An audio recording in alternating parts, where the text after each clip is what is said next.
decided to do my good life meditation as I make a difficult scramble from the edge of deep water. This is down into the deep water wilderness. I'm saying goodbye, bye to civilization. You can see a train winding its way. The tail end of the train is winding its way past the very edge of Siberia, down there. You can kind of just see it right there. Where is it? Where is it? See two little, there it is, that's Siberia right there in the center. Black, the darker colored cars are passing by. Or maybe those are locomotives. And the bike's down there, and then the end of the train is over here. It's curving up, making the way. It's up the, what is that? The grade, I can't remember what it's called. And then we'll go up there, and eventually we'll hear some blasts of horns as it goes past Ash Hill right there. But we've got a difficult scramble ahead of us. We've got to go down this thing. This is difficult right here. It's slippery, and it's I could slip and get hurt. So I got to do this carefully, and I'm going to do it, and I'm going to challenge myself to do it while doing the good life meditation. That's Mount Wild. That's not Mount Wildness. That's what I originally thought was Mount Wildness, but it's not. I call that Black Mountain now. Ooh, I can see the cairn at the very top. Can you see that? Look at that. Can you see that? There is a little rock cairn right at the top of that thing. And then the Watcher is down here to the right. You can't see it. The Miner from the book is right down there too. But I said all this before. Here we go. The Good Life Meditation is my daily endeavor. Daily endeavor. We'll probably have the train accompanying us as we all the way through. You can kind of hear the train echoing through this land here. Look at all those lines, the fault lines, I think they are, of the mountain laying over. This is my daily activity to remind myself of my objectives and principles that I use to live a good life. I've been doing this for well over a year now. It took me about 6 months to develop these 6 and 20, as I call them, 6 objectives and 20 principles. 6 months to lay them out. I started off with 5, and then of course 6, and then 7.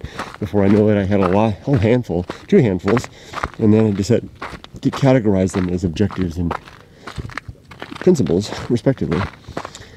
And then they were slowly added to over months. And finally, I kind of settled on what I got. There's some volcanic ash right here. The difference between the objectives and the principles is that the objectives are what I'm striving for.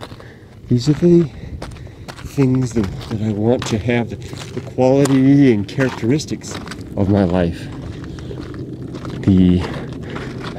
I want to realize these things, be the kind of man that lives in this way. These are the things that if I'm doing and I'm achieving these things, then my life is worthwhile. My life has meaning. There's Ash Hill. Another 4 blasts. Oh wait.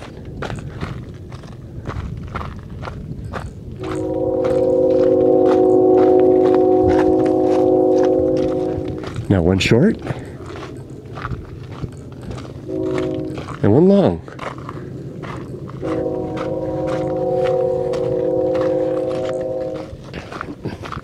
This hike's not so bad. Not so slippery, but that's when you can get it, right, Kurt? Okay, where is the Watcher? Or the Miner? I don't see the Miner. But this is the wash that I described in going along at the end of the anxiety hike, right over there. This is, in fact, probably just about the place. Although I think where I climbed was right over there, and it was slipperier than this. Okay, I need one hand to have one hand free to kind of, because this is a little slippery right here. Little momentum. Shall I go to the right or the left? I think I'll go to the right. This is the path of wildness, where you just kind of use a little bit of your gut feelings. Slippery. Just to run with it. Okay. Oh, now we're down the wash. Well, the train sound is gone, but we might hear it again. Good. This is going to take us to an interesting place. I think there's a pretty interesting little canyon lands over there. Look at that color. Wow. So, The objectives are the way I want to live. They are the goal. The principles are the means of getting there. The signposts along the way, the rules, the prescriptions, the regulations. Okay, let's use this steady cam for alt Scott Kurt. Hold this camera steady. Let's go through winding along. Okay, I'll try to focus less on me and more on this landscape. Look at that hole up there. Isn't that interesting? If I had a little Japanese deity statue, that would be a good place for it to look out. Wouldn't that be something to find later? Somebody in a future generation. I've got one. Maybe I'll put it in there. There's an idea. I have one. So, let's do it. As I walk along the path of wildness, trying to hold the camera as steady as possible. First objective is to be always ready to die. Am I ready in this moment as I take these steps, if they are my last? Am I ready to carry into nothing without a backwards glance, or a longing wish, or a moment of regret, or any type of a feeling in any way? Look at that. Here's an old mine. Look at that. So here's the mine. That's the cairn some miner put there to claim this spot. And here's the tin that he used to put his claim in. It might still be in there. Should be a paper claim in there. And he would have put it up here. Or maybe there's still the claim in there. Well, that's more like a survey marker, huh? Yeah, that's a geological survey. Look at that. What does that say? I need my glasses. I can't read it. I can't even tell if it's upright. Yeah. Land Office of Geological Survey. So that isn't. But that was, maybe it was a mining claim at one time, because that tin belongs to those claims. Or maybe there's another one nearby. There's lots of them up here in these lands. You can almost see the tail end of the train. Right over there. So close, but yet so far. It's a song, right? What's this? That's just a rock. Okay, we're going to go down here and make a change. Man, I really feel it now. I really feel myself walking on the path now. It kind of feels like a little bit like Superman. Even the way I hold my arms, you know, it's that kind of that masculine strutting. And it's earned, because I overcame my fears. Came out here last night through the cold and the dark and the lonesome. And here it is. Now look at that. Now if it sounds like I'm boasting, maybe it is. But I think it's earned. Look at that. There's another cairn up there. In fact, that looks a little like the Watcher, but I don't think it is. Okay, that's worthy of a photo right there. Look at that. Hold on. Bear with me while I get my camera out for a photo. Hopefully you're not in a hurry. There we go.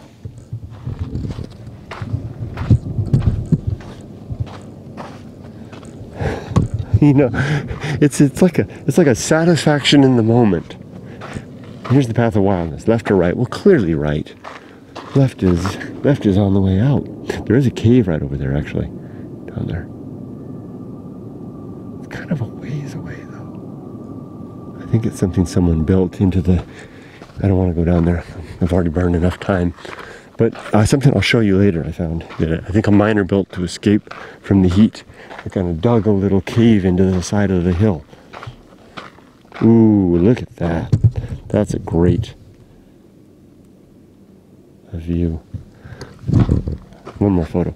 So I promise you I'll get back on topic.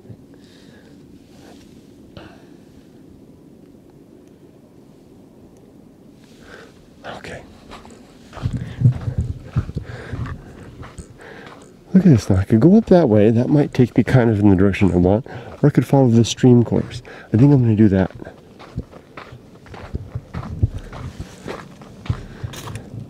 So this is a good moment to talk about that, being always ready to die. Because sometimes I think we resist the natural conclusion of our life. Look at the plant life here. Because of the fact that we think we've got business still yet to do. So I try to have my business as settled and finished as possible, as much as possible. And this includes with my personal affairs, including my finances, my familial and relationship affairs, am I settled with the people in my life, and my art. Have I said what I wanted to say in this brief moment of time that I have? I think I have. And all three counts.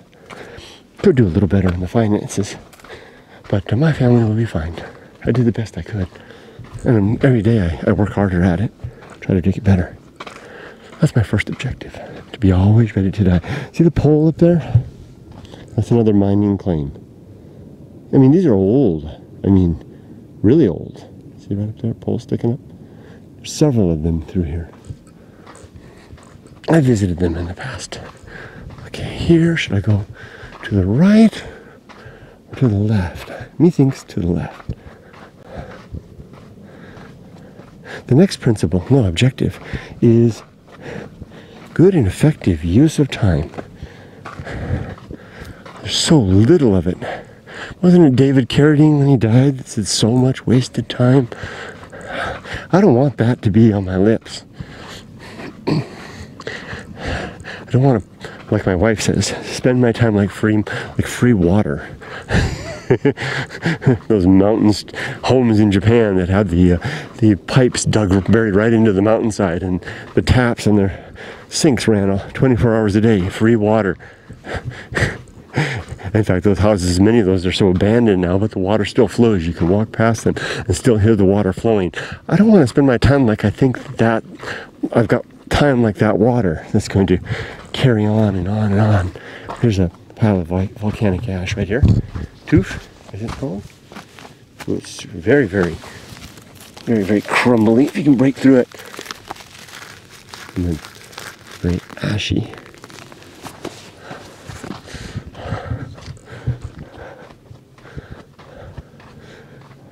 Left. No wasting time. Number 3. Development and maintenance of good and sound life principles. That's the 6 and 20 that I'm reciting now.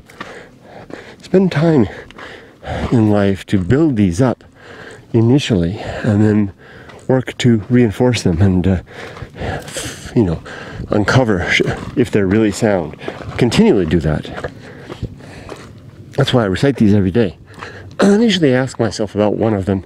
Is it really a good and sound life principle? What's the difference between good and sound? Good in terms of helping me to achieve the objectives that I want, namely my main objective, which is virtue. Here we go. This is the end of the line. I didn't think we'd come to the end of the line. I kind of made another, this is like the adventure of all the wrong turns. Oh, this volcanic ash. But I know where I am. Campo number 1's up that way. Ooh, this is really soft. Look at this. Oh, look at that. Oh, I gotta do, I would use this for, save that in your mind for a second for principle number 6, which is the atomic principle. So just put a pin in that. Let's pick one. Okay, how about the atomic principle? Okay, I usually pick one to then recite, or not recite, but to put it under the microscope and ask myself, is this actually a good principle? So let's pick number 6, or objective. Ooh, there's another digging through. The atomic principle, which basically states, there must have been rain out here. Oh, there's a little bit so long. Oh, we're going to come to that mining claim. The atomic principle basically states that everything is bits and pieces. As I like to say, we're flowing. Look at that. Would you look at that? There's a mine. That's kind of spooky. We got to go over there. See that? Now tell me,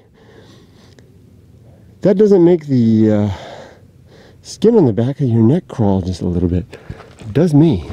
I've never seen that before. We're gonna have to go check that out if I can get up there. That's pretty high up there. Let's go check this cairn out first.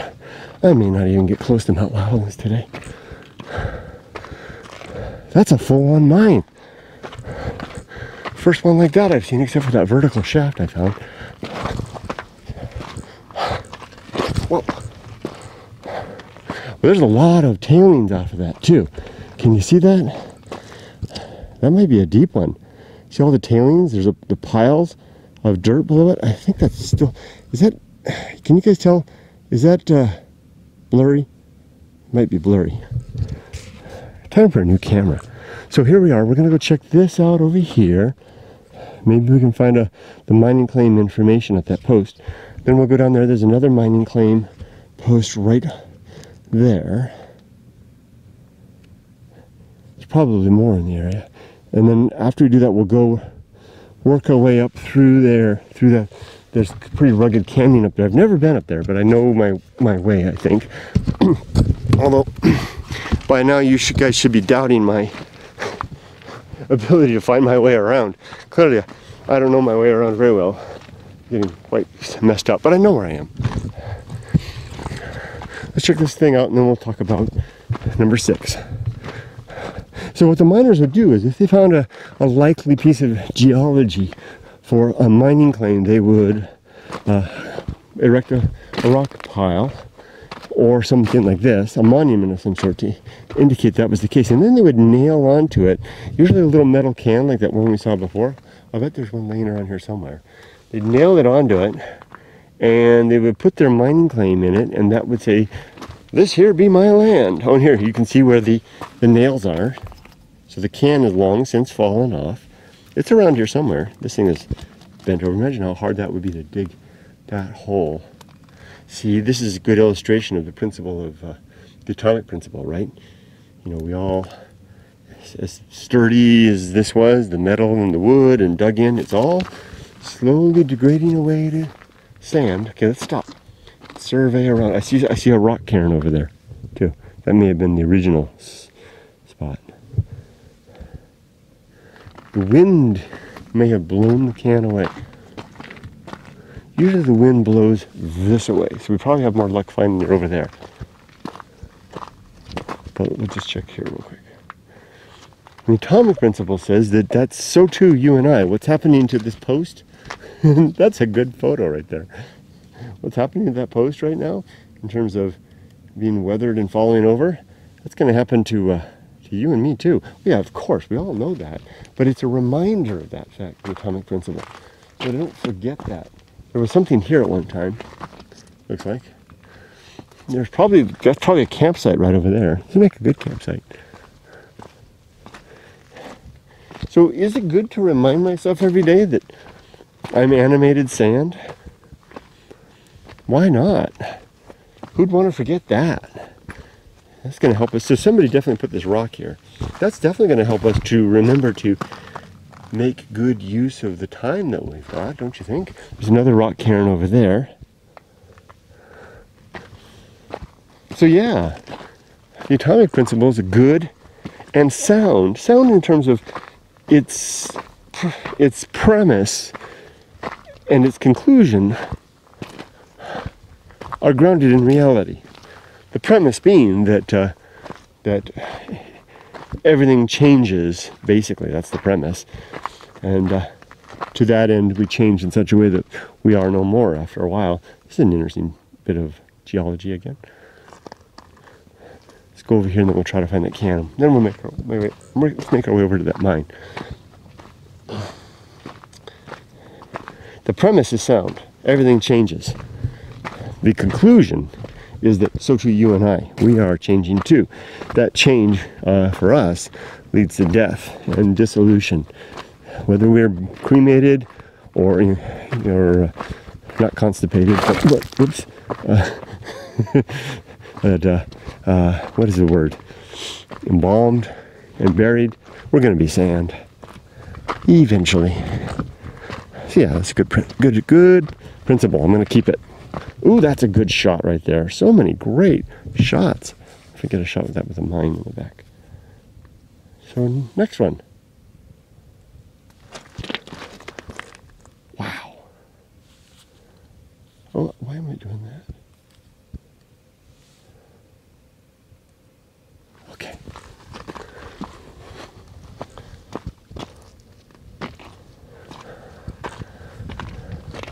The next, after the development and maintenance of good and sound life principles, is the cultivation of good emotional reactions. Need I say more about that? Isn't that almost self-evident? Who wants to not cultivate good emotional reactions? Like, you can see the edge of an old bulldozer road right there. The miners would take bulldozers up here and they would scrape away the ground, making these little kind of impromptu roads. The reason I've never explored this area too much is that every time I've been here, I've been in a hurry. It's been too hot. Today is just spectacular. I may go no further than this area, exploring the Deepwater wilderness. This is, I'm in the inner edge of Deepwater wilderness, going up to that mine. So, don't worry, I ain't going in it. I've got my emergency beacon. This thing, this spot, you know, see I can turn it on. And I can use it if I have an emergency. There's this SOS. You just pop this thing right there. See, and there's a red button in there. If I push that red button, see this green light tells me that it's seeing the satellites right now. If I push that button, it's going to send up a signal to a satellite, my GPSS coordinates, and an SOS. And help will be sent. But this will not work if it can't see a satellite. And if I'm inside a cave, it won't see a satellite. And though I would probably enjoy going inside a cave if I were a single man. If I were a single, la da da da da da da da da da, all day long I'd I wouldn't have to lift the toilet, yada da da, put the seat down, da da da da da da da da da da. All day long I'd stand and I would piss, and I wouldn't put the seat down. Yes, if I were a single man, yada da da da da da da da da da. All day long I'd eat burritos, and I wouldn't care if anybody knew, 'cause I would fart in my house,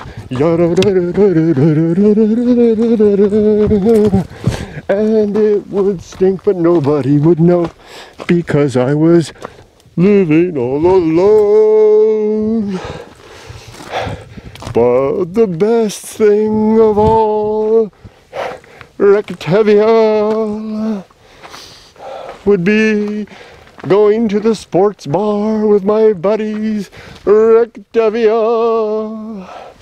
and all my friends and associates would gather around and ask me about the latest sports stats.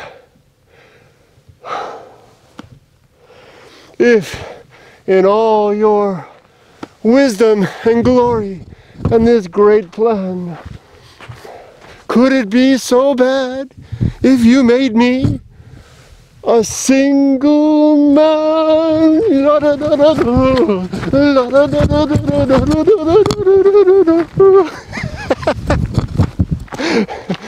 How did I get off on that? A little fiddler in the wild. We're getting closer. That was fun. There's the mine we're headed to. That's a deep mine, because there's a lot of tailings coming out of that thing. And here's another mining claim. Can we find the tin? Wow, how the heck did I get on that? Good emotional reactions. How did that lead into a song? I don't see a can anywhere either. Look how flat that is. Oh, here's the bulldozer road. Good emotional reactions. Just... I must have had something that teed me off for Fiddler on the Roof. just reacting well to the unexpected, the undesired. I mean, it's easy to react well when things go our way. Here's the outline of the bulldozer road right there. It's easy to react well when things go our way, but it's really hard to do when things don't go our way. That's what I'm after. Maybe I should change it to good emotional reactions when, when things don't go our way. What the heck is that? It's a crystal.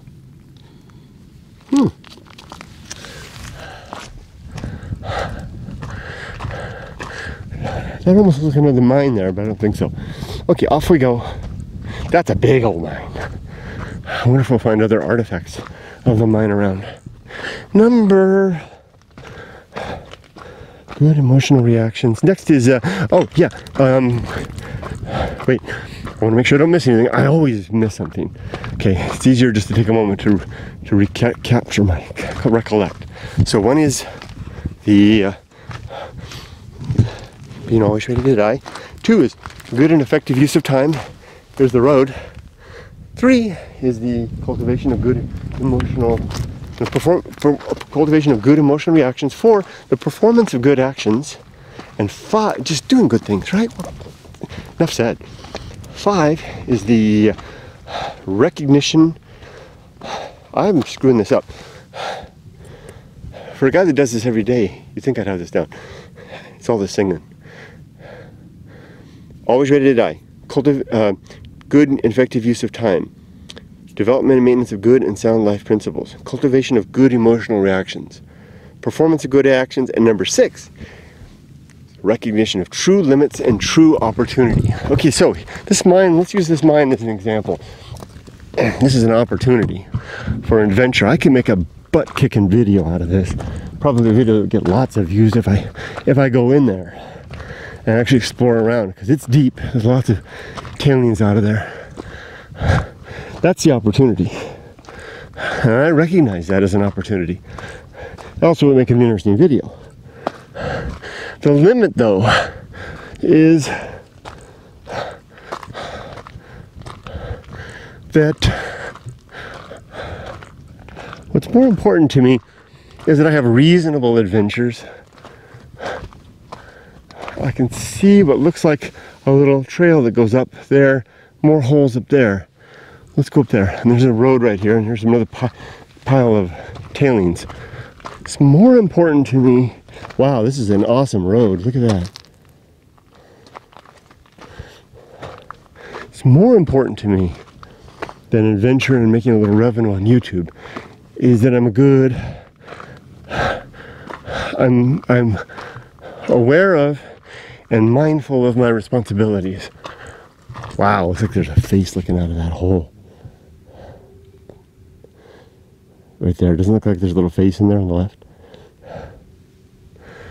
And my responsibilities, my chosen, accepted,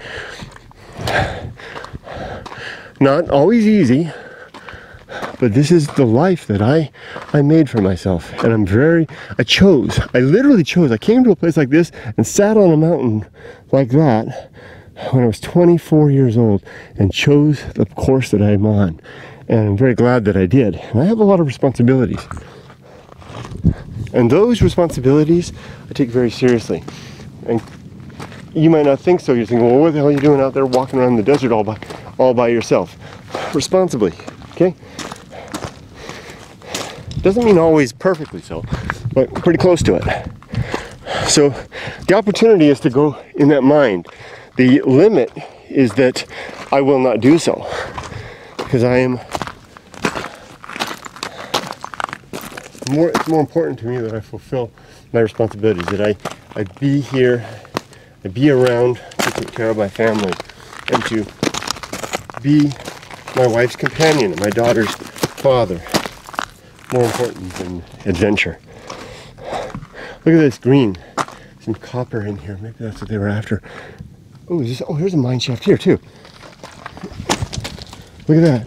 It didn't go very far though. That looks like something out of Gandalf. You know.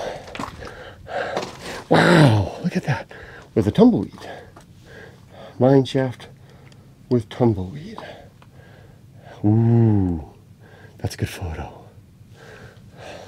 Another one. You can see where they have the dynamite hole right there. I guess I didn't find anything in here. That's funny, it almost looks cut. I don't think so.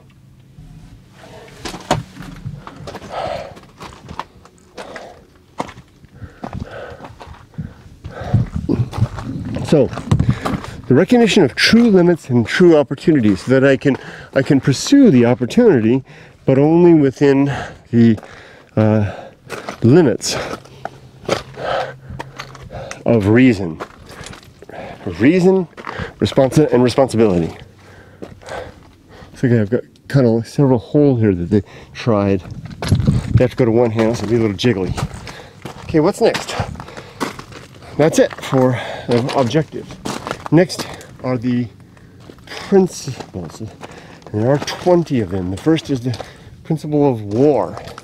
Wake each morning, ready to go to war with everything that I hold dear. Whoa, a little tricky here. Oh, look at that. The road is very clear right there. Going to war with everything that I hold dear. Because I don't want to believe things that aren't true. Especially things that I believe being that I accept are true. And you know what? I'm also going to war with everything you tell me is true. Not because I don't like you, but because I'm skeptic. And it's good to be skeptical. Whew. A little tired. Next is reason, number 2. If war, as I always say, if war is my object, reason is my instrument. The mechanism by which I determine if something is true. This is so slippery here. I really don't want to slip and fall. You can hear the train. This would not be a good place. I haven't even done any morning stretching. I just got out of my tent and started walking.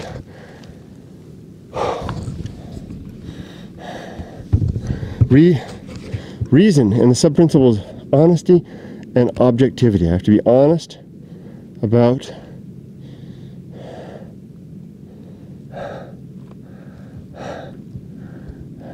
what I'm observing, and objective. Now I'm going to shut up for a second. We're going to approach that mine.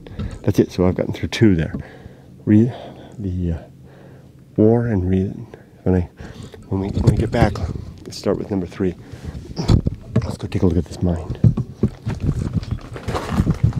Remember, I'm not going in, no matter how much you ask.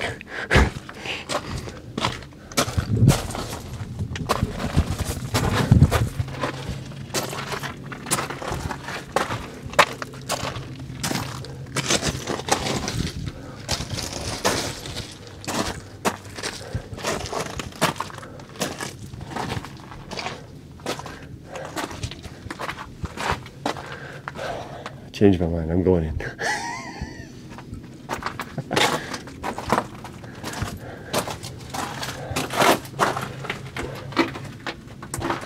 It's hot in here.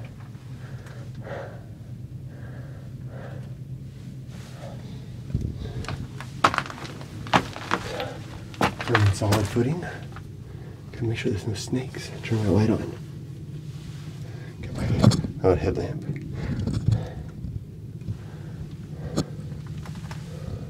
Oh, jeez, what the hell is that? What the hell? I guess I should look up. See what's over my head.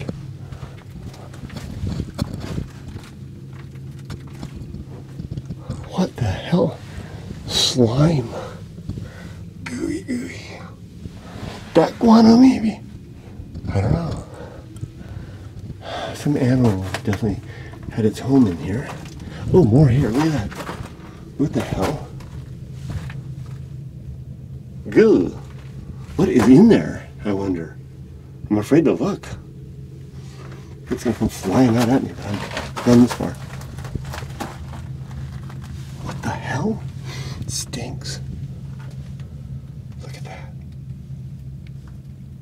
Gross. What is it?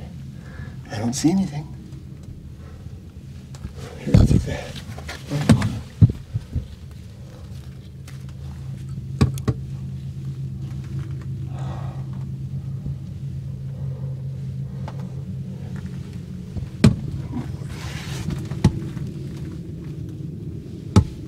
crack that goes up. It's gonna drip on me. Let me get a good photo. Hold on.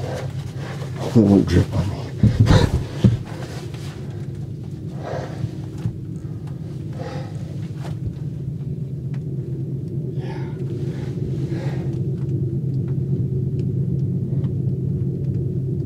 There we go.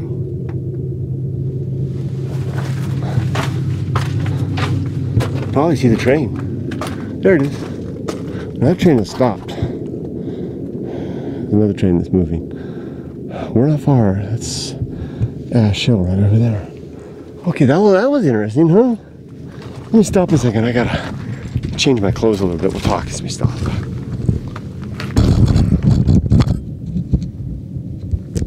Hope that doesn't fall.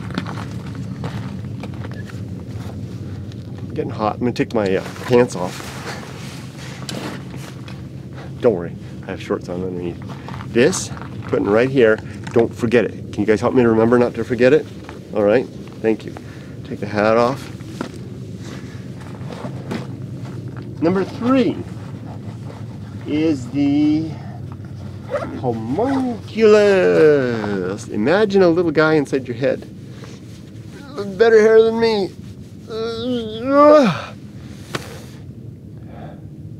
If I were a single guy. My shoes off too. The homunculus is the imaginary little man that lives inside my head.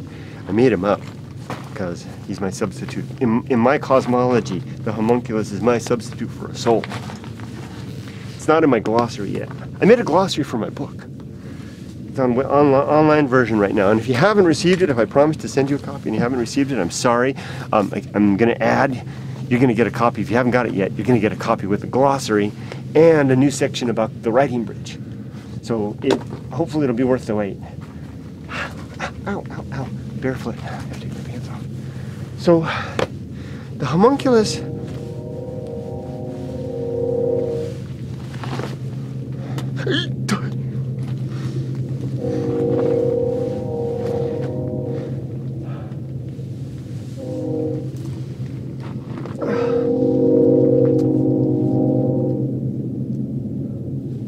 imagine a little man living inside your head. You know, if you could pry open your skull, you'd see him in there. And the thing is that he can't live outside of you. He is you. I mean, you feel it kind of inside your head, right? You feel like there's a little guy looking out from behind your ears. I mean, behind your eyeballs, just up ahead in your forehead. That's the homunculus.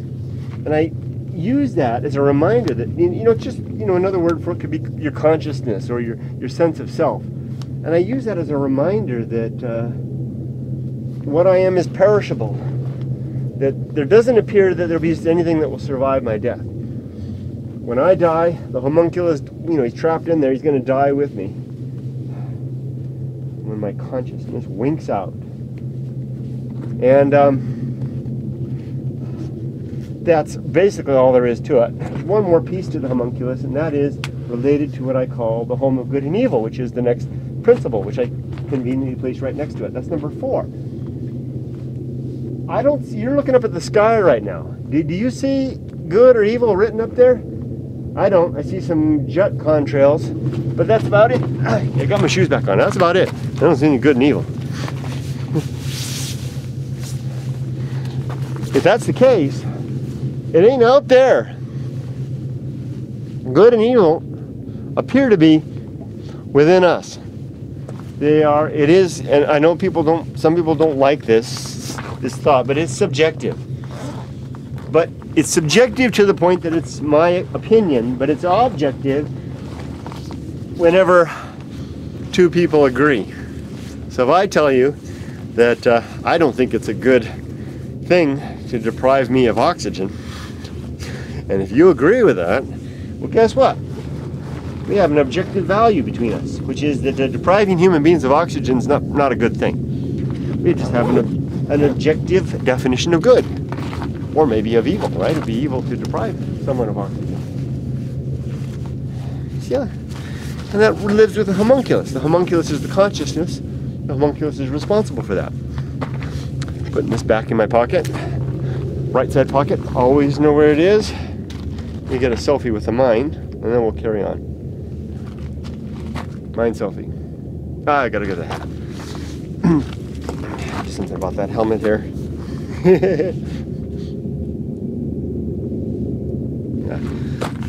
Not good at posing. Ooh, there's a good shot of the road too.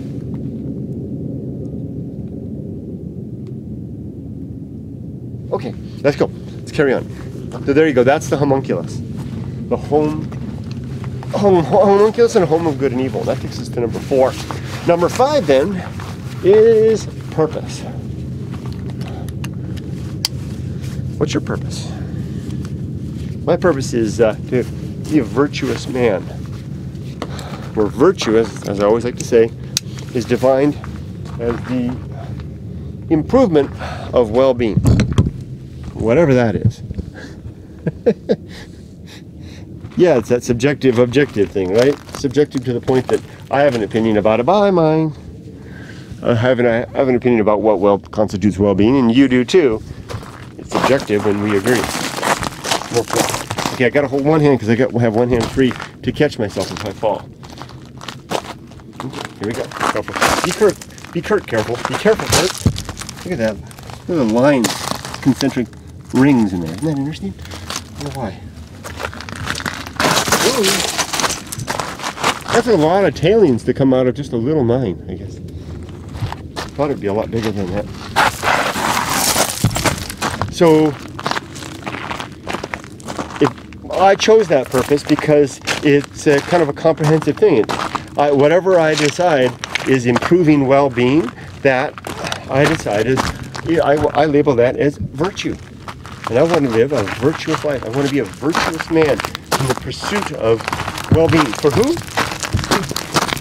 Anything and anyone that can enjoy well-being.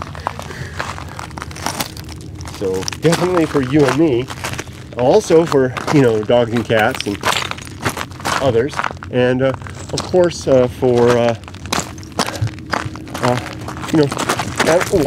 animals in life in general, basically. It's getting kind of hippie, huh? Kind of touchy-feely, but that's okay. This is kind of slippery right here. I don't like this. Careful, Kurt. This is rhyolite, by the way. Type of a volcanic rock. Look at this. How it's kind of a book piece. The pages in a book.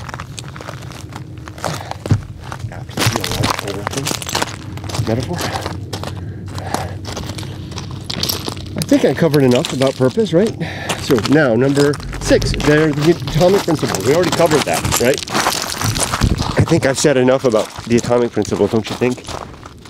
That's cool, isn't it? Look at that mind. Wow. So, next, we're almost out of the woods here.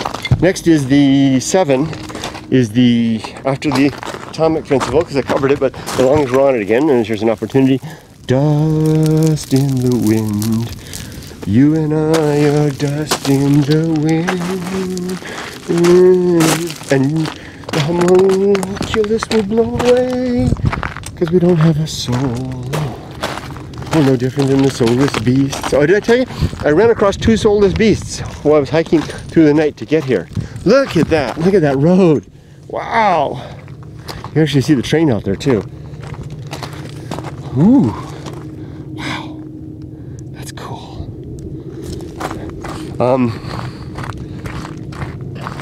Here you can see where the bulldozer came up and did its end right there. Let's get a shot of that. Oh, here comes the wind. Joy, my enemy. I think I'll be okay. Because the reason it feels cold is I stripped down a lot of my clothes. Let's get out of here. Let's head deeper. So number 7 after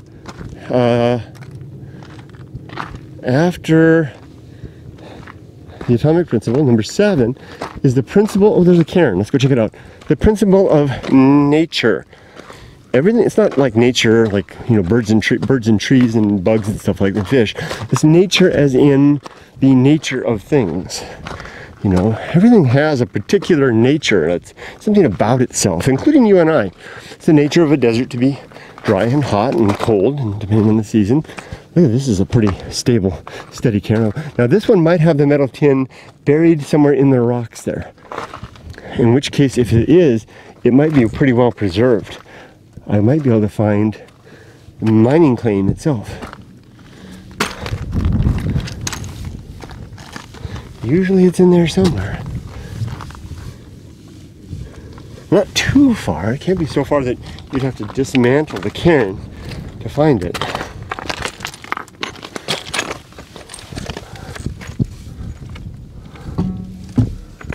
Huh. I don't see it. That's pretty precariously perched.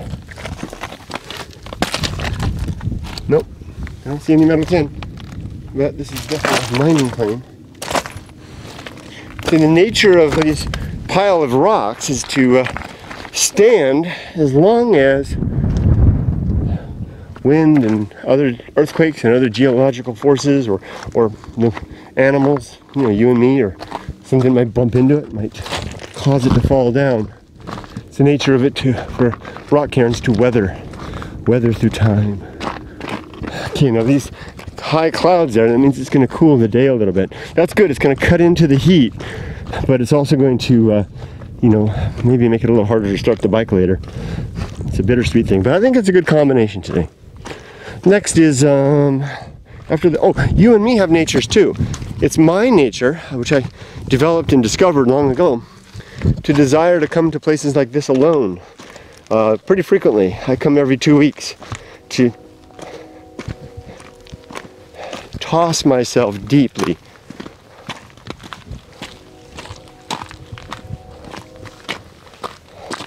And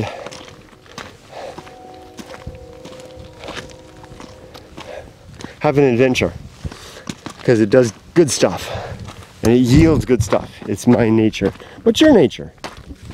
Have you ever asked yourself that? Oh, look at it. She's going really deep in this soft, in this volcanic ash. What's your nature? What are you about? Not sure? Might be good to figure it out. Whatever you do, so you will become, so you will be. And if you choose to do nothing, well, need I finish the sentence? Okay, we're gonna go up here, continue on up. I think we're gonna get down into a little wash up here again, hopefully.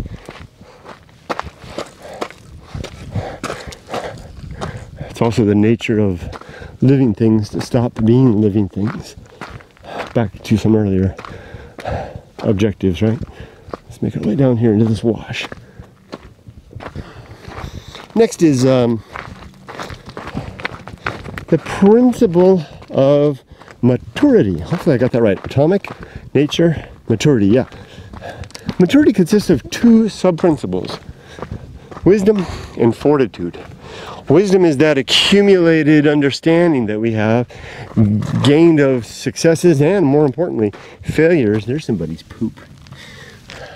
That inform us about best practices. Yeah, that wasn't such a good idea last time. Maybe I won't do that again. Or vice versa. Maybe it was a good idea. Whatever the case, that's wisdom. And you acquire that through trial and error. But guess what? You can share that through teaching. And especially if you can prescribe it, like in a military setting where the young soldiers don't have a choice but to listen to the orders of the generals, who, you know, we assume they know more. They've gone to their military college, they've learned all their things, they have their experience. They come up with best strategies and the like, right? That's the idea, at least, and it seems to work. So wisdom, I mean, fortitude can be, wisdom can be transferred and communicated through fortitude. Drilling into soldiers' discipline to follow the words of leadership gives them, I bet this is really squishy. Yeah, look at that. Wow, whole pile of volcanic ash. I wonder if there's any footprints in here. from the past. Sounds like the train's right there, doesn't it? But it's not really as close as it sounds. It's that the sound is echoing and reverberating up this canyon. I gotta watch out, there are vertical mine shafts out here. I don't want to fall into one. I mean like vertical, like down you go. Got my shoe all dirty. So that's wisdom and fortitude. And it's, if you can acquire a little of both, you've got a good thing. And it may serve you well through the course of your life. It may help you to live a better life. But you need the fortitude, right? Because if you have the wisdom, but you don't have the will or force of character to see it through, then it's for naught, right? You may know, it wasn't such a good idea to withdraw $2,000 before I go to Vegas. Maybe I should just do $100 this time. Almost fell. Got caught up on that thing. Maybe that would be better. See what I mean about twisting? Here's a dry waterfall. Maybe better to do that, but you'd pull out $3,000 instead. So even though you've got the wisdom, you know better. Okay, don't fall. But you don't follow it. So what's the use? But if you can follow a really able person who follow the wisdom of others. Maybe you hear about your friend who told his story about losing his shirt at Vegas, and you tell yourself, well, you know, I haven't lost anything at Vegas, but maybe instead of pulling out $200, maybe I'll just pull out $150, you know, and then I'll call it quits at that. And maybe I'll spend $50 of that on a show, you know, take my gal to the show. How many of us are like that? Some, not me. I tend to not have much fortitude. This is one of those virtues, one of those principles that I aspire to, yet have a hard time achieving. More soft ash. Look at the bits of white stuff here in the ash too. Not sure just what that is. More ash. Very soft. And here's a volcanic cinder bomb, you know, thrown through the air. Land with a loud thud. These holes came because it cooled as it was flying through the air, and cooled rapidly, causing those holes. Imagine getting hit, clobbered with one of those. There's another cairn right over there. See that? That kind of looks like the Watcher, the miner actually. Ooh, that might make a good photo. That might, I might smuggle that in as a photo of the miner. See another post up here. Okay, next, now so we did atomic principle, nature, another cairn up there, and a post. Nature, maturity, social, atomic principle, nature, maturity, social is number 9, the social principle. After we get over this hill over here, we should probably no longer hear the trains. The social principle basically suggests that we're social animals. Yeah, we're animals. What else? What are the other options? Mineral or vegetable? Take a pick. Yeah, sure, you can call us special if you want. Where's the metal nails? I don't see any nails. The nails are even gone. Maybe you never had them. I don't even see the holes.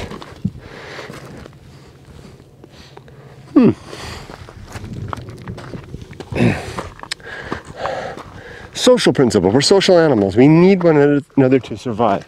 Though I sometimes dream of living in a place like this. I actually know there's a plot of land out here that's actually for sale, out here in the middle of nowhere. I kind of dream of that. I know that would be a disaster. I know that my nature is such that there's another kind of like a road thing. My nature is such, it looks like they kind of plowed it up like this and around like that. See how that kind of S-shaped pattern? I wonder what these miners had in mind. My nature is such that I would be ruined by such a plan. Let's go up to that cairn right there. That would ruin me. I would drift off into irrelevant not oblivion. It would appear to be oblivion to others. It would probably be something of a bliss to me, and wouldn't that be something?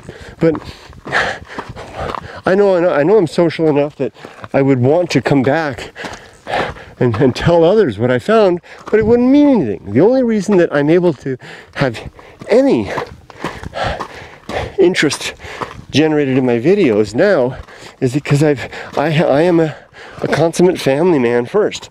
Father, wife, husband.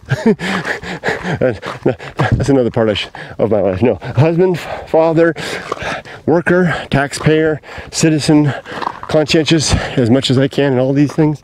And that connects me to you guys. I'm like you, and I happen to do this. So when I come out and do this, I come back and I have something to say. I can share it. It has some relation. If I didn't have that stuff, this would be just blah, if I were a single man. And it would be just that. And it would be entertainment, entertaining maybe pitifully entertaining ramblings of a madman. No care, no metal tin here either. These are all mining claims. Nope. I think you get the idea, right? It's good to be social. It's good to be a man or woman of others. Oh, that's where I was trying to head today. But I think I'll consider it lucky if I make it to the cold gate, which is, I think it's up there. First, El Campo number 1, which is over here. We'll try to get there first. That's the end of the pole. That's the social principle. I am a social man. And the better part of my life and my existence is a result of that.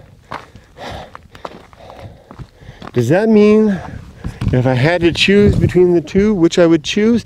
Well, I definitely would choose the social one because I've already made that commitment. That's an easy one. If I was back in 24 and back on that mountaintop when I made that decision,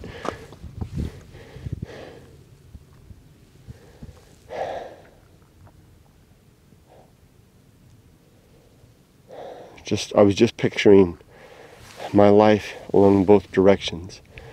Both look pretty good from this vantage. Especially the path not taken always has that look to it, right? I would have done well. I would have done, not well, but I would have done okay.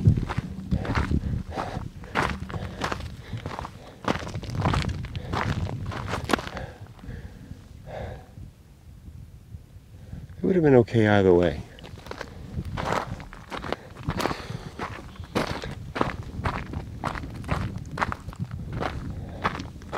But how do I say this?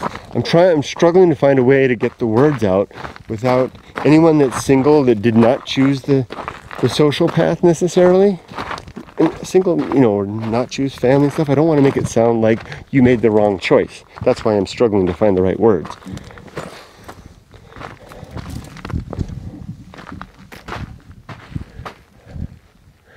I don't know the other path, but there's some depth in the family path that I don't know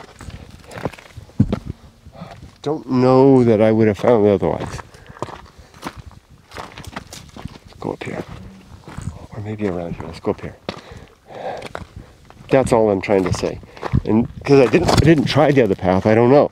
But you have, or you're on that path. And I have a feeling that you will as well, and that is going to be increasingly an option that more people are going to choose over time. Kind of twisted myself there. Ow. So, yeah, I think if we're wired for family, maybe that wiring will change in a way. I think enough said about the social principle. Let's get on. Number 10 is the Feast of Offal. Offal, of course, is the waste and byproduct of butchery, right? You're cutting up an animal, the butcher is, and have all the leftover gross parts, and they throw them away or they make them into sausage, right? Well, that struck me one day when I was thinking about, we have kind of an offal too. insofar as our unprincipled and undisciplined living. We give out the waste and byproduct of our frustration and our anger and our upset, and we toss that out, you know, getting angry on the road, you know, flipping somebody off, you know, letting loose our temper on our family or our siblings, or you know, being snarky at work, or whatever the case may be. You know, all these ways that we have these little escape valves that we're not exercising good emotional reactions. Oh, we're not far from El Campo, where Campo number 1 is, right over there. Very good, very good. We're right at Campo number. Lucky me. This turned out all right. It's just right there. Good. We'll go there. We'll drop off some water, and then we'll drop off some goodies and with some of this extra weight, and then we're going to make our way to the hot gate, the cold gate. I mean, I let it slip. Where I got that name from. So, with the Feast of Offal, I'm trying to remind myself to not do that. To not, one, give that out myself, but instead to hold it in and dissipate it out gradually, like steam, you know, gradually being vented. And more importantly, to use that fact to assess whence comes this emotion. Why am I feeling this way? Why am I behaving this way? All that kind of stuff, right? And then if I can recognize it, maybe I can do something about it to be informed, to be more mature, to use wisdom and fortitude, the wisdom of understanding and the fortitude of self-discipline, to not behave like that again. It works. It works. It works really, really well. I'll tell you. I've been doing it for several years now. You can, with occasional slips, you can get really good at this. The resulting in appearance, and it isn't just an appearance, it is a fact of, the right word is equanimity. Kind of a balanced, disciplined, self-controlled and self-contained, almost, ability to move through life, like instead of stumbling through a wilderness like I was just doing, coming through there, I'm going to walk like this. Instead of that, I'm going to walk like this instead. Each step more careful and deliberate, picking the spots, avoiding the rocks, choosing the soft spots whenever possible, moving slowly, more deliberately, taking in the sights, using my ears, using my eyes. This is the tricky part here. Instead of plowing right through, that would be a tricky spot right there. That would be a plow right through. How about right there? It might be a little bit slippery, but I think I can do it carefully. And if I do slip, I recognize that is a reasonable expectation. See these branches? Instead of plowing through and breaking them, I'm going to swing my way through, and I'll hit it anyway. Ooh, here's a really tricky spot. Here, look at that. How am I going to get through here? Using my principles and objectives. Well, my objective is to make it through here without damaging these plants. Some of them look like they're not alive, but they are. And without damaging myself. Maintaining my balance and equanimity. Well, begin by pulling this branch aside, stepping through under that boulder, in here, letting the branch go back, moving carefully, modulating my breath as I go. Step here, step over here, checking for snakes. I could have done a better job checking for snakes. Note to self, take more care to check for snakes. There's the wisdom. The fortitude is what I remember. There's another place where you could have a snake. There could be a snake in this bush right there. That's going to be tricky to get around here. This is a tricky one. I could go over here. I can see through the foliage there. There's certainly no snakes there. How about that? Step here. I may not be able to get around stepping on some branches. Maybe if I step on this rock first, then I can jump across, land there, avoid the snakes, avoid the plants. I might slip and fall, but I'm willing to take that chance. Let's do that. Here we go. With this heavy pack, it's no small thing. I'm pleased with that result. If I were a balanced man.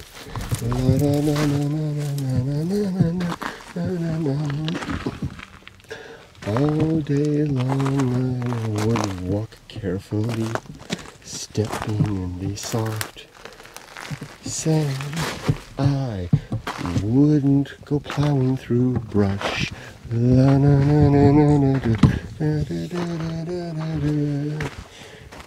Instead, I'll hold, ooh, it's crinkly. I can't move it very much, so I'll move it just a little and then slide sideways through. Wow, it looks like I found a mining claim.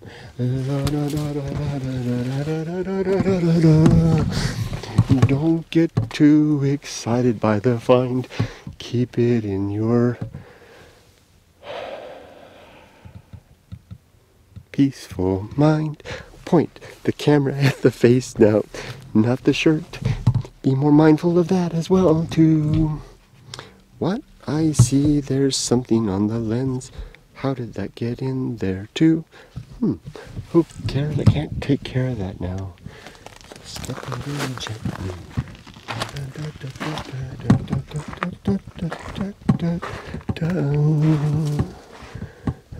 I think I see a challenging little spot. Right there. Does it look narrow? Would it be such a terrible thing in the great scheme of everything if you were to make me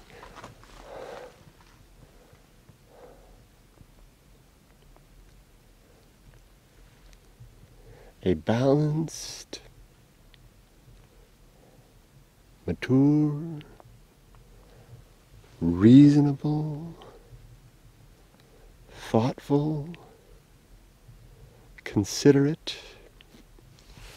and cognizant of each fleeting moment passing man. Yada da da da da, yada da da da da da da da da da. So now we'll carry on in this way. So too my life, the feast of offal. Look for snakes, wisdom and fortitude. So too the feast of offal. What rises in my breast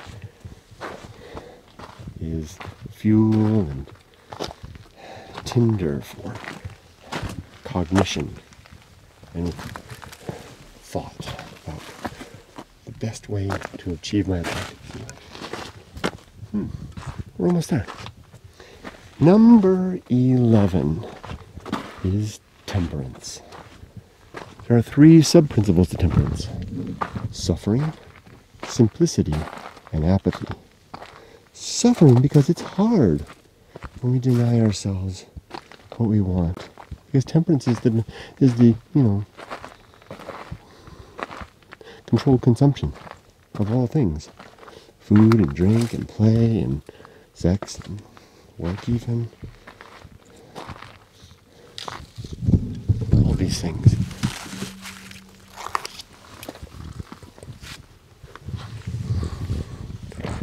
Simplicity, because a simple life is a temperate life.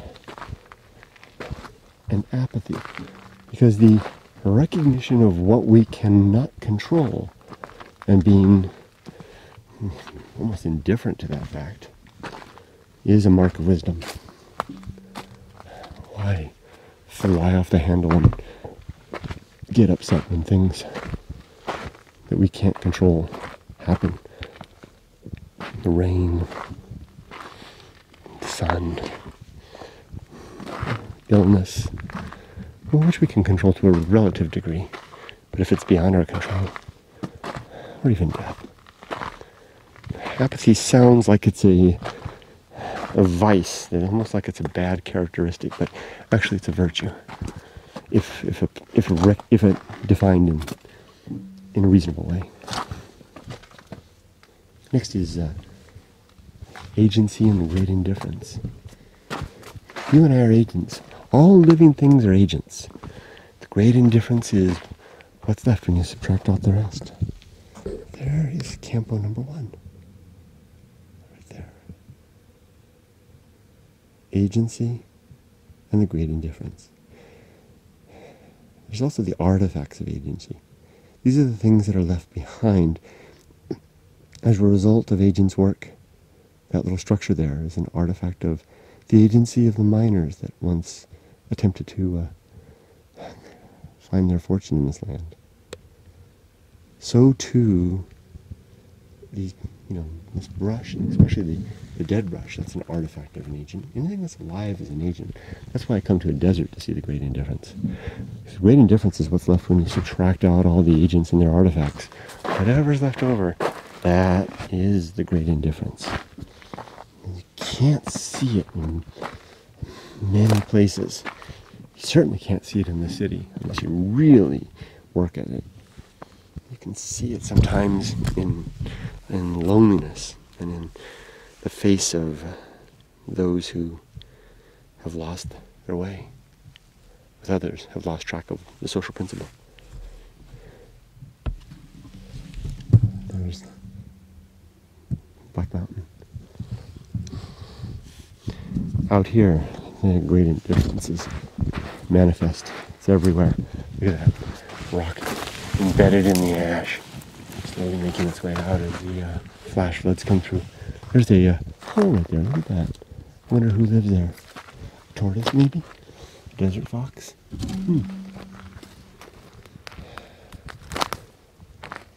Agency and the great indifference. If you ever want to see it, come here. In my book, there's a chapter, The Anxiety Hike. You can see it out here if you come. But only if you come alone. It's not there otherwise.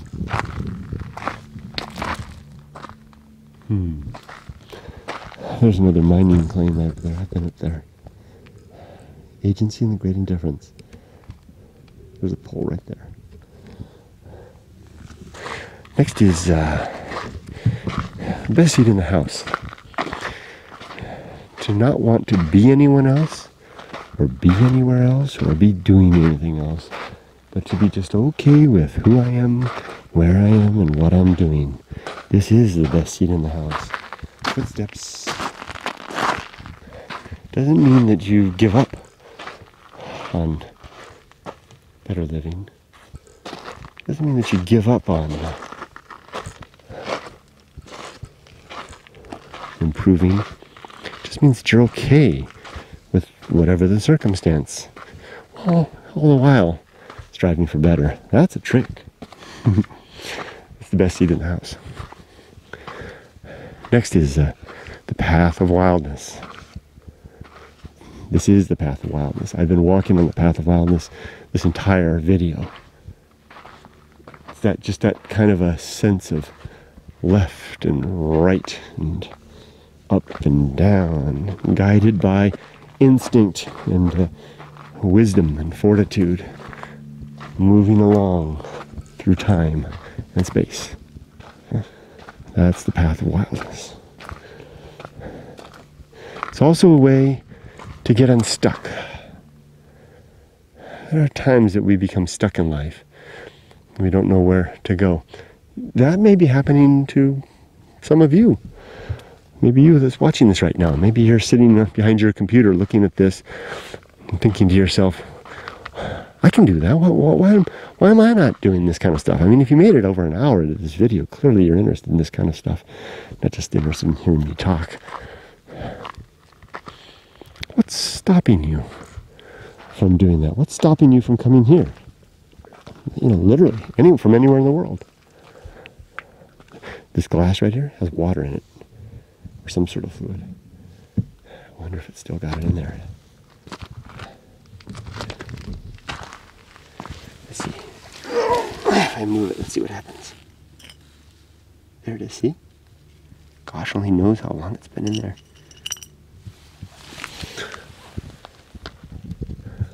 This is Campo number 1. Remains of an old mining camp.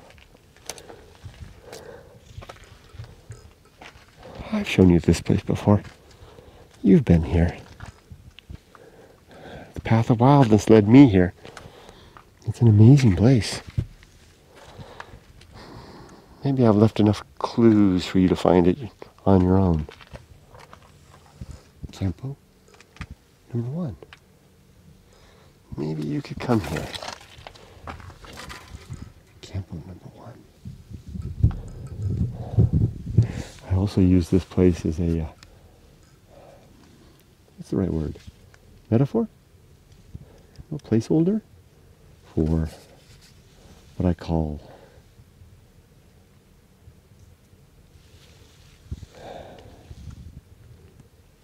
the Woodsman's cabin, which is on the near side of Mount Wildness. Here was a chair. Here was a desk. And over here was like a stove of sorts. Which, gosh, I don't know what they did. 1978, 1979, don't know what that means. Here's a nice bit of hematite. Another nice bit there. So they cooked something in there. There's a little chimney right there. So are you stuck? What's it gonna take to get unstuck? What do you need to do? Oh, but I couldn't possibly do that. I haven't got the money. Or I've got too many responsibilities. Or there's school. Or my mom wouldn't want that. My girlfriend would think I was crazy. Just remember those things in the old age home. I'll leave you with that. Okay. Let's carry on. Just a brief stop at Campo number 1. Oh, I need to drop off some stuff here. That's right. Right. So here, let's put this right over here while I unload some stuff. See how there's cairns? 1, 2, 3 along the perimeter. This is an island in the stream, actually. Big flash floods could come through here. But I think this island is pretty well protected. You know what I'm going to do? I'm going to put this over here, way over here. There's one of those tins, right? See? Where the mining claim would go inside. If this video goes long enough, I'll show you one. With an actual mining claim in it that I came out to get. I'm going to take it back to the museum because it's kind of an interesting one. I'm going to leave you here for just a second, okay? Don't go anywhere. Don't fall over. Oh, that's good. Okay. I'll talk loud. Well, I won't talk loud. Just wait a second, please.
Thanks for waiting.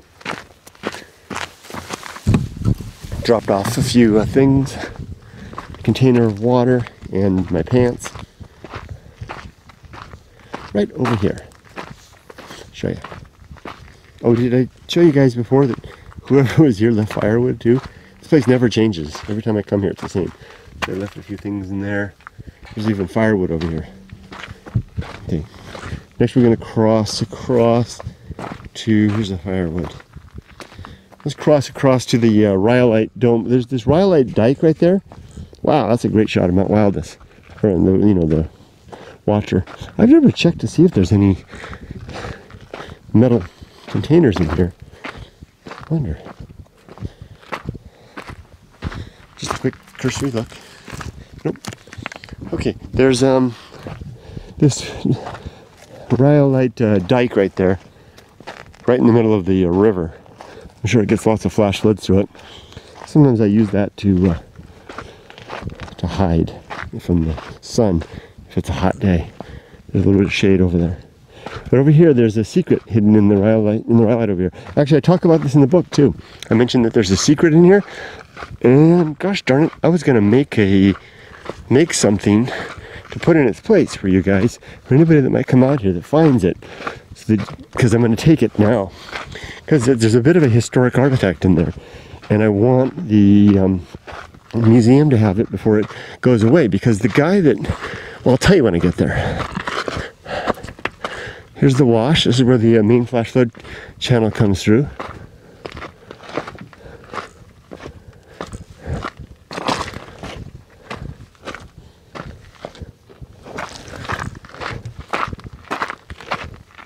And if you look carefully, you'll see there are no vehicle tracks. Unlike washes elsewhere, nobody comes up here. We are really alone. The vehicle tracks out here last a long time, as witnessed by the bulldozer marks earlier. Although those are rock outlines, they'll last nearly forever. Those are the Black Mountains of Indifference over there.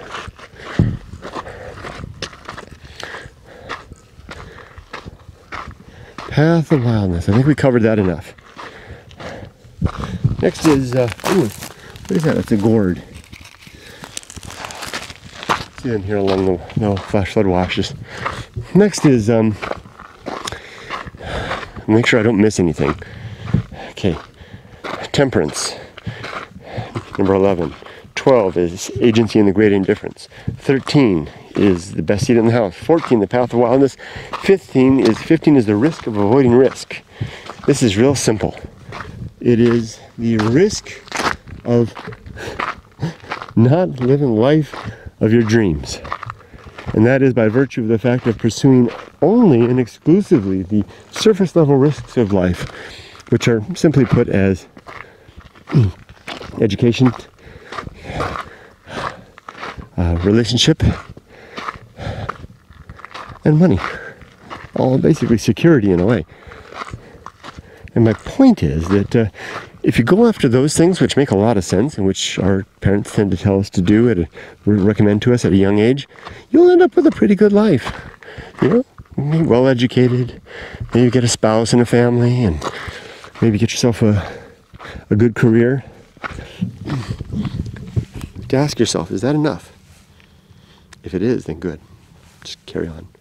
If it isn't, if you're one of those, then what is enough? That's the deeper level risk. Oh, look at the insects. Do you see them in the sun? And that rock cairn right there, that's where we're headed. I wonder if there's flowers here or something. Wow, there are. Looks like there's even a smell to it. Wow, what a fragrance. I wish you could smell that. Wow. It really is.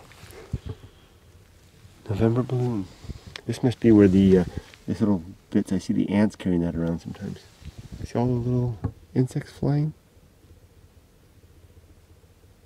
They're taking after those, looking after those those surface level risks. I don't think they have any deep level risks, but you and I do, because Because we're special. Well, because we have the quality and character of our minds and give us an opportunity to want more. This is the cairn. So let me just finish that up. So I recommend that if you are one of those that might want more out of life, then you better, by gosh, pursue that. You're probably going to regret it if you don't. Because we live long enough to have multiple lives. And trust me, it gets hard to pursue these things at a later date. You know, this plant around here decided not to put up this flower right now. What are you doing putting out a flower in November? Ain't going to have a chance later. Another week or two, it's going to be too cold and it's going to be dead. So too, you and me. So let's see what's in here. That's enough of that one. That was number 15. So you have 5 more to go after this. Okay, this is the rock cairn that I'm trying to remember his name. Oh, something. Can't remember. There's an author. He was a miner, quite a character.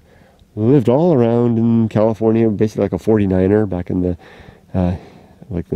end of the 19th century. And he wrote a book about his exploits as a miner. He wound up running a little general store up in, I'll see his name as soon as you open it, the general store out in, up in the gold country in the Sierras. But he made his way out here and managed to claim this piece of rhyolite right here as his own. And he left this cairn, and it's got a tin in it. There it is. Should be there just the way I left it last time I was here. There it is. This is an old cigarette tin. And it's got his mining claim in there. And I'm going to take this back to the museum, the Mojave River Museum, because no one's ever going to find it out here, and it's just going to disappear into nothing. And they don't have anything like that. Let's pull it out.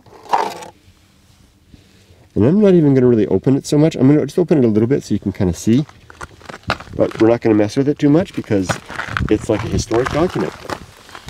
And I've done it before. I've got another video where I cover it in more detail. Why don't I take my backpack off, Benny? After that, we're going to head up there. I don't imagine this video's got too much more time on it. Another 5 principles. Oh, my God's going to fall. Stay. You know what would be better to do it over here with the rock cairn behind it. There we go.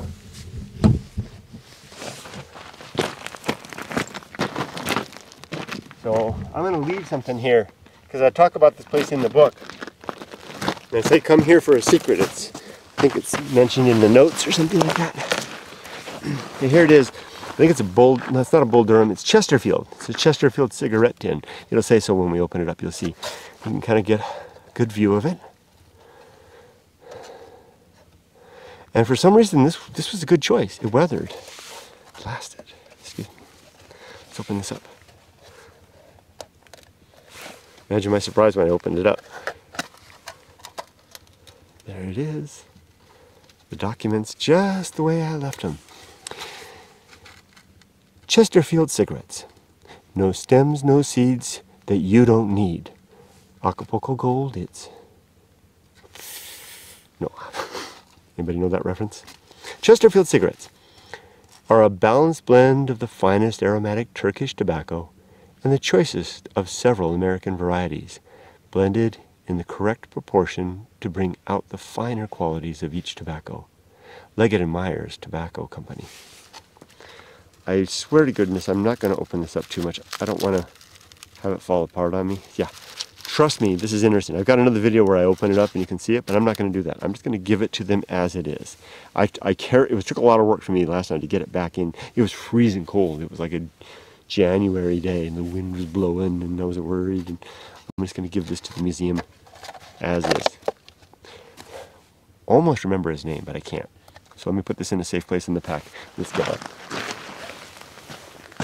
I actually went to the museum and asked them what to do. And they were very clear that they would appreciate having this item if I was willing to bring it back to them. That was more than a year ago. Don't move. Stay. That was more than a year ago. So, yeah, I'll be able to give them give it to him when I come back out 2 times from now. I'm going to put this in the main pack, deep down inside. I'm going to wrap it up in something. I'll wrap it up in my BMW jacket. A little bit of history. So you too, so this should be in the museum. You should be able to come to the museum and see it. Okay, let's go. Wow, what time is it? I don't know. It's 7 o'clock. My original schedule said I should be at Mount Wildness by 8 o'clock. Don't know that I'm going to make it to Mount Wildness. I'm going to try to make it to the hot gates. So now from this point forward, we're going in uncharted territory. Where we're going, we don't need roads, Marty. Let's go.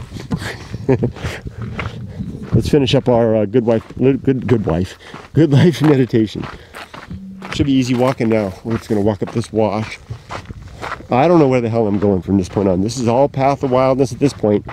I'm just guessing. I know it's somewhere over there.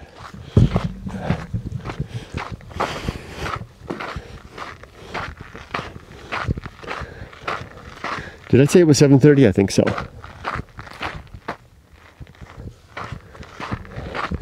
Number 16. Sin and damnation. Number 15 was the risk of avoiding risk.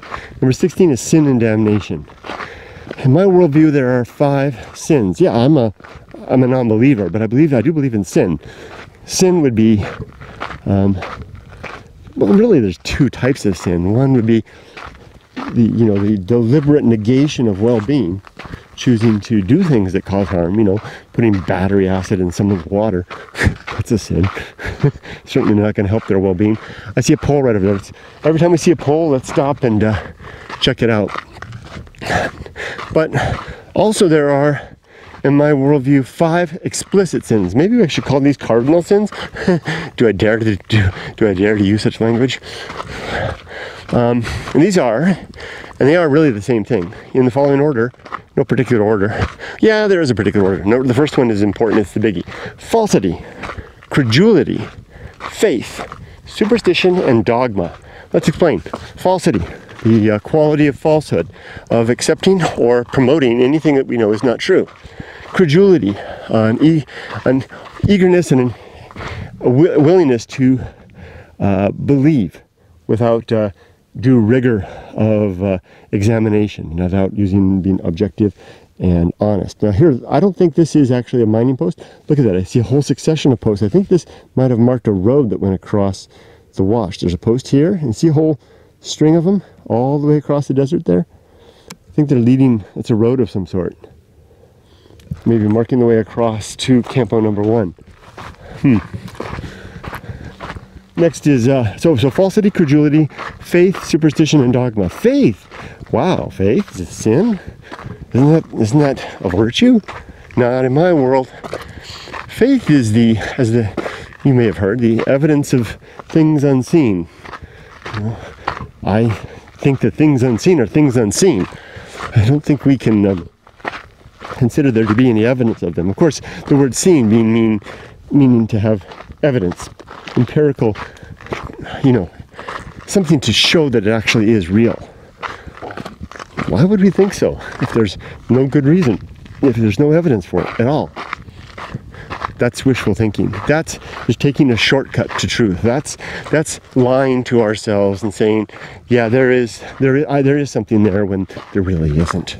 And if there is something more to it, if there is something to the supernatural or metaphysics, then I'm afraid I can't go with you there, because we don't have any reliable means to determine what is in fact true amongst all that. How do we determine what is one man or woman's interpretation of the spiritual versus another's if we don't have no way to measure or gauge, and all we can do is just rely on our feelings, our senses, and our wants? So I don't consider faith to be a virtue in any way.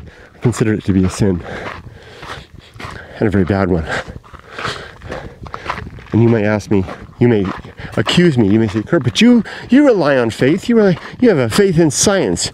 You haven't performed those experiments yourself. That's different. That's a trust. And it's a distinction between faith and trust. Trust is based on demonstrated reliability. I trust my wife to be faithful to me because for 32 years I have had no reason to think otherwise. That's not faith.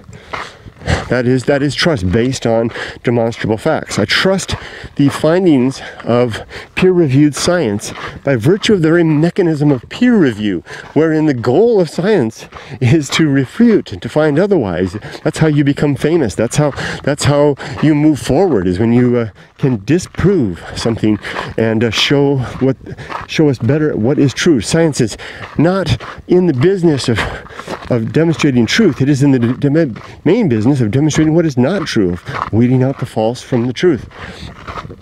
It is in that, for that reason, because I understand the scientific method and I understand the rigors of good science. And of course, it's not perfect, but and especially the mechanisms by which scientific consensus occurs, that I trust the findings of science, which are demonstrated in my everyday life in so many different ways, and in the reality that is the claims that match the reality that I live in.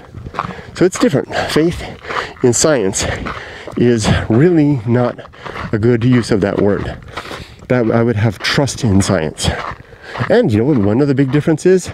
If I really wanted to, if I really truly wanted to demonstrate for myself that a particular scientific claim was true, I could do that within reason.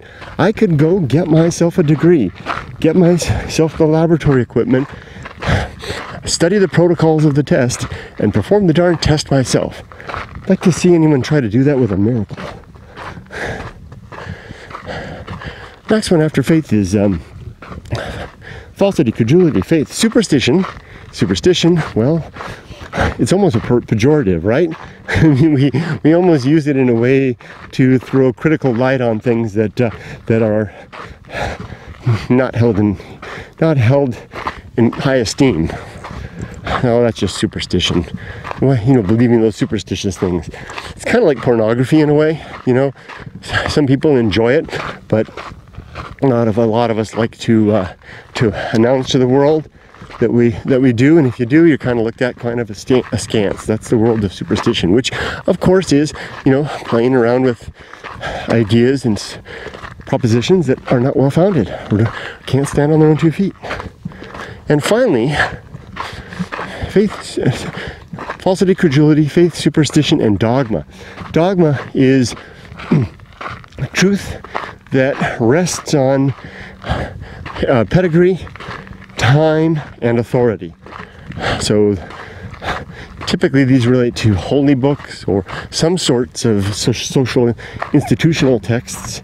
I wonder if we could say the U.S. Constitution is dogma. Maybe, but it kind of withstands the rigorous examination of the citizen. Maybe it's because we're raised in that. Got to think about that more. But usually we think about dogma as religious dogma. You know, the 10 Commandments and the Code of Hammurabi, the various and sundry prescriptions and laws laid out through the world's religions. And when you ask why, the response is, why are you asking? Just because. So those are my 5 sins. Falsity, credulity, faith, superstition, and dogma. And the consequence of these is damnation. Look at all these tracks right here. Snakes or lizards. We're moving through here. A big snake right there. Damnation, because we end up living a damned life by virtue of the fact of prescribing to these things and adhering to them, abiding them. And it's a long trek through this wash. Let's change up just a little bit. Almost done. So the next one after sin and damnation is one of my favorites. Complete oblivion. Let's go over here and walk by this rock wall. Complete oblivion. When we die, there's going to be nothing left of us. Our bodies will disintegrate away if left out in a place like this, maybe mummify for a while. If we burn it up, then we're ashes right away. If we can't resist again. If we're you know, buried, then we'll last for a while in that semi-mummified state, but eventually we'll be dust there too. No final reunion. There will be no final reunion, no final reconciliation, and no final justice. No reunion with the ones we left behind, or the ones that went before. No reconciliation with those whom we left on sour terms with. And no final justice from a great lawgiver, or justice disher-outer. There's no reason to think any of those things are going to be the case. So the main admonition or caution here is to seek after those things during the life that we have, during the time that we have. You know, reconcile, seek reunion with those we've lost contact with while we have a chance. Attempt to reconcile with those whom we have differences of opinion or difference of thought or difference of life. And seek justice where possible. Through the appropriate means, of course. And look at that dead plant over there. See? Complete oblivion coming right over there. There's a piece of an old mine. It's like a sign or something. Let's take a look. Now be careful. Snakes through here. There's a wooden plaque there. Now, I've never been here. This is all new stuff. I'm on the path of wildness. See? Look at that. Look at this sign I've said.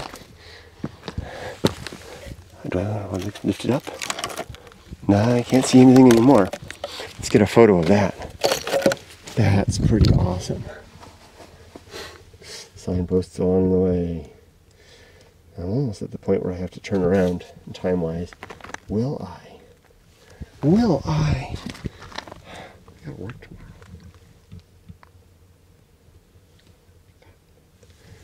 Complete oblivion. No final reunion, no final reconciliation, no final justice. Complete oblivion. We're almost done. Next comes... oh, look at that. Isn't that plant right there in the middle? Isn't that mistletoe? Could be animals living in here. I think that is mistletoe of sort. It's kind of a parasitic fungal type of plant. It's all dry, dead, more complete oblivion. This is the animal's den right there. I wonder if there's anything in there. Probably ran out, heard me coming. That's definitely looks like a den down there too. And I see a hole right there. They're probably listening to me right now. Sorry, I'm moving on. Is that a rock cairn? I mean, a pile? Sand pile? The next one is after complete oblivion comes the great life adventure. Giving yourself this kind of stuff. It doesn't have to be hiking necessarily. Whatever that adventure might be. Something to press the envelope to. Hey, there's a living version of that stuff we saw. See, I thought it was mistletoe. There's the dead stuff right there, and there's the living stuff right there. It kind of looks like mistletoe. I don't know. Same idea, at least. It's a parasitic plant. No.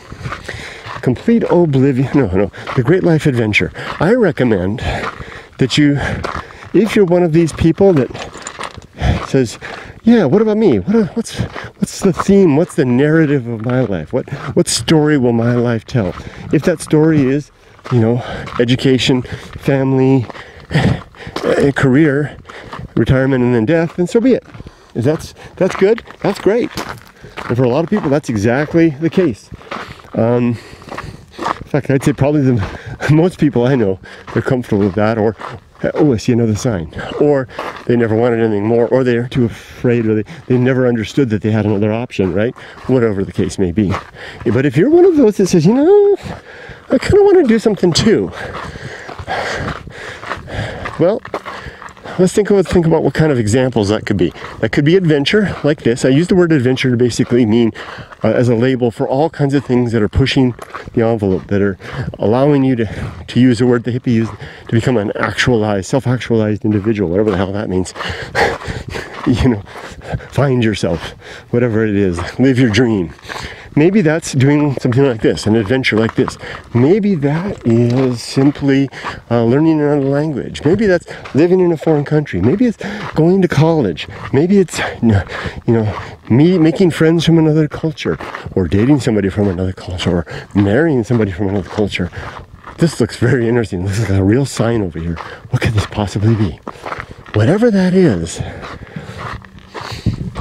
maybe it's, well, I won't go there. There's the R-rated version of all that too. There's another rock cairn right here. I think this is a marker simply saying, go here. And then definitely there was a sign here. There is a sign. Don't know if we can read it though. And there's markings of an old road. Look at that. And I see more posts further on. Wow. Let's get a photo of that. So, let's take a quick look. This says 19, does that say 1918? I think it does. 1913? Hold on. I think it does. 1913. 191311. 1913-11. Why would that say November 1913? Which is, it's November now. That looks like what it says. And it looks like we got a road that goes off somewhere. Something to explore sometime. Not our goal today. So here's my proposal for those that want a life of adventure. I'm assuming you're still young. If you're not so young, then maybe you can find a way to do it still. If you're young, like my daughter's age, 18, almost 18 she is this month, I recommend give yourself the whole darn decade of your 20s. The whole darn thing. From start to finish. Selfish, selfish, selfish. It's all yours. It's mine, mine, mine, mine, mine. That means you got to be careful not to get anybody pregnant. Or yourself. Look at this, the layers here. If you're going to fulfill this, right? So what I recommend to do first, wow, look at the flash flood coming out there. Here's what I recommend. How many times am I going to say recommend? Give yourself that whole decade. First, go to school. I don't recommend taking a break here. Go right to school. Graduate from high school, jump into junior college, because junior college is a great experience. For me, it was better than university. The diversity of people, the diversity of ages, the smaller size of the classrooms, of course, the more affordability, it's the place where people who sometimes realize later, I really do need to get an education, they go and they take it more seriously. Whereas university, I found to be full of people who were young, like my age, didn't come from different perspectives, and for the most part were just following a course that someone gave them. Of course there were the ones that really wanted it, but I felt like I was more in a factory at university, whereas I felt like I was more in a almost like the discussion hall of the Greeks, like the stoa, the porch where the Greek philosophers would sit. Also the fact that the professors in the junior college aren't under the publish or perish. Look at this line right there. I wonder what that is. Looks like this thing was drug in some way. Into the publish or perish thing, so they can actually focus on the students. I remember in university, I would go to these, in junior college, I would be in these small classrooms with 25 students and a professor that really was engaged with us. And in university, I'd be in a lecture hall with 400 students and a grad student. Never even saw the professor. So anyway, go to junior college for 2 years. Get your associates maybe, and then transfer to a university. And there you're going to focus. Pick something. And if you can, and I recommend communications, speech communications. Served me very well all my life. This is what I'm recommending to my daughter. I think she's going to do it. You won't leave college necessarily ready for anything, but you will be ready for everything. Then, if you can, go on and get an advanced degree. A master's or a PhD if you can. And within reason, I would say try to wrap things up by 25 or 26. Go as far as you can. That should take you to a master's. That's going to open doors later that just having a bachelor's might not do. But although being a good communicator is going to open lots of doors. Then, what's that? Then spend the rest of the time having your adventure. Travel, meet people, excitement. I'm not talking about partying. I recommend indulging in that in limited quantities. I'm talking about adventure. Look at that. Adventure of the sort that's really going to make a difference. If you travel, study something, start a small business that will been that dream business that you've always wanted to have, whatever it may be, give it a try and live that dream, or maybe several of them, for a couple, 4 years till you reach your 30s. Now it's time to settle down. Now it's time to put aside the toys. Although not too far aside, you'll probably have a chance to enjoy them later in life again. Get out the want ads and look for a real job. Start looking for someone to share your life with. Maybe someone who has shared some of your interest in your diversities and your experiences. I think you're going to find you're a more attractive option at that point as well. And you're going to be a little more mature and maybe better able to pick someone who's a good match. And after a good courtship, give yourself at least 2 years for courtship to get to know them through the good and the bad. Then, put a ring on it. Yeah, I'm an old-fashioned guy.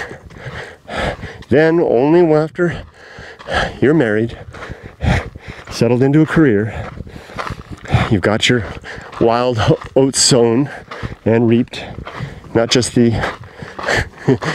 wild oats of the loins, but the wild oats of life. The dream that you wanted to have. Then make a new life or two, and carry on from there. The rest you'll figure out the rest from there. That's what I recommend for the Great Life Adventure. And then at regular intervals throughout your life, if you so desire, give yourself that. Kind of like what I do now. Every 2 weeks I do this. It makes a big difference. I could go on and on about the benefits you'll enjoy, but I think they're self-evident and they are manifest. This wash just goes on and on. Gotta confess to a little anxiety. Never been here. Okay, sorry, I'm not being careful. Okay, last two after the Great Life Adventure is the season of philosophy. Now, if you live that life that I just mentioned, you're going to be a pretty interesting person. Oh, by the way, try to be well-read too. Even if you're not into reading, try to be well-read. Read up on the classics. You'll be glad you did. And if you've got an interest, this will really serve you well. Try to memorize some good stuff at a young age.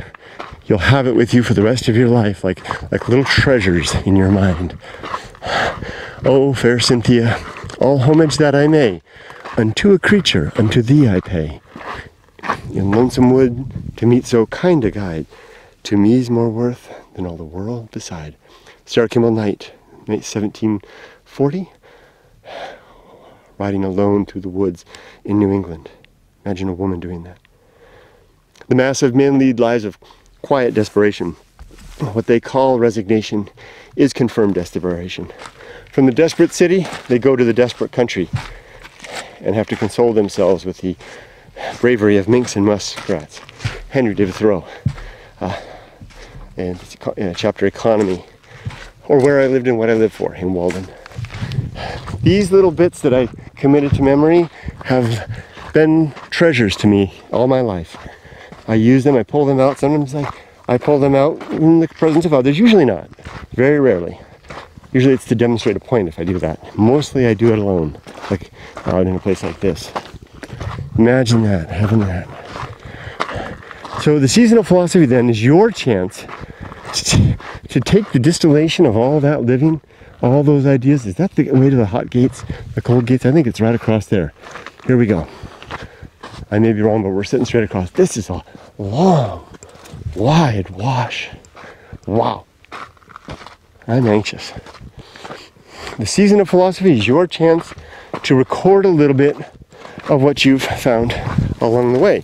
So my chance at that, excuse me for just a moment, excuse me if I indulge myself just a little bit, excuse me as I spit.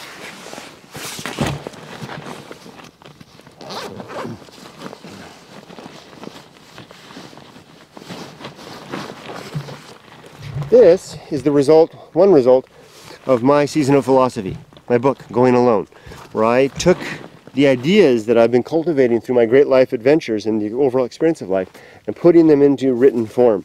You will be glad you did, because this is your legacy. In addition to whatever genetic legacy you create, or social legacy, or whatever form of legacy, something very satisfying about having your ideas down, or your music, or your whatever your art is, painting, whatever it could be. Do that when the muse strikes. The muse, of course, is just my reference to the creativity. It's not a real thing. When the music, you'll hear it when the muse speaks to you, write down what she said. I think I told you guys that my camera's having trouble. It just died. So it took me a moment to recover the data, and I've kind of lost my train of thought. Went to look at that hill over there. Anyway, that's swipe across. Looks like there's something over there. Anyway, let me wind this up. See, the season of philosophy is your time to record. If you don't do it, if you don't avail yourself of that opportunity, whatever you hear will be gone. If it comes back, it'll be different. And if you wait too long, you will be so different that there will be, whatever the muse says, will be nothing at all like what you had before. So, and maybe you'll look back and say the musings of your youth were nonsense, but those are chapters, those are editions. That's worthwhile stuff, even if it's worthwhile in no other way than helping you to develop into the person that you want, that you will become. And then, also, a little bit of a warning.